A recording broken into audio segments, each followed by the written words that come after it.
দর্শক, আমি আছি সুন্দরবনের কাছাকাছি। দর্শক, এই যে দেখেন সুন্দরবন, যারা সুন্দরবন দেখেন নাই তারা ভালো করে দেখেন। আমি এই খালের এপার আছি। খালের এপার হলো যে এই রাস্তা, অবদার বেরিবাজের পাশে আমি আছি। এই যে সুন্দরবন দর্শক, এই গভীর সুন্দরবন, এইখান থেকে শুরু করে বঙ্গোপসাগরের কোল পর্যন্ত চলে গেছে গভীরভাবে। এই ভারত পর্যন্ত এই বন। ভারতে আমাদের 4 আনা বন আছে আর 12 আনা বাংলাদেশের ভিতরে। এই যে সুন্দরবন, এমন দারুণ একটা বন, এখানে আসলে আর যেতে মন চায় না। কিন্তু আমরা যারা এই আশপাশেও বসবাস করি একটু দূরে, তারাও আমরা সুন্দরবন সম্পর্কে চিন্তা ভাবনা করি না এবং সুন্দরবনের কাছেও আমরা আসি না।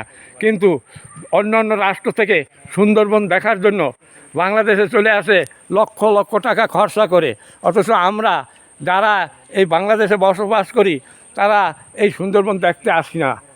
দর্শক, এই দেখেন ছোট্ট ছোট্ট খাল, এই খালগুলো পশুর নদী থেকে উঠে এই ছোট ছোট খাল, এই কিছুক্ষণ পর পর এখন ছোটো ছোটো খাল আছে। এই খালে প্রচুর পরিমাণ মাছ পাওয়া যায়। আমি দেখেছি সকালে এখানে মহিলারা এই বাগদা মাছের পোনা ধরতেছিল। এখন বাটার সময় পানি কম, তাই এরা এখানে নেই। কিন্তু যেই পানি বেশি হবে তখন প্রচুর পরিমাণ বাগদার পোনা এর ভিতরে চলে আসবে।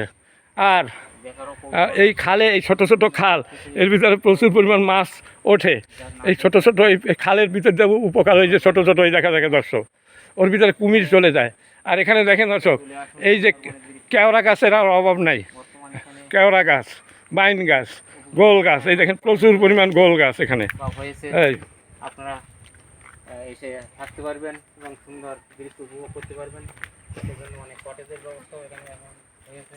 এই যে দেখেন দর্শক, ওই হরিণের পাড়া, হরিণ এপার আসে। হরিণ এখান থেকে এই খাল থেকে পানি খায়। আর কত দূর গেলে আর আবার খাল আছে, মানে 1 মাইল দূর গেলেই খাল পাওয়া যায়। এত কোনো সীমানা নেই। এইখান থেকে জাহাজে যাইতে লাগে 8 ঘন্টা সমুদ্রের, মানে আপনার বঙ্গোপসাগরের কাছে। বঙ্গোপসাগরের কাছে গিয়ে এই বন শেষ হয়েছে।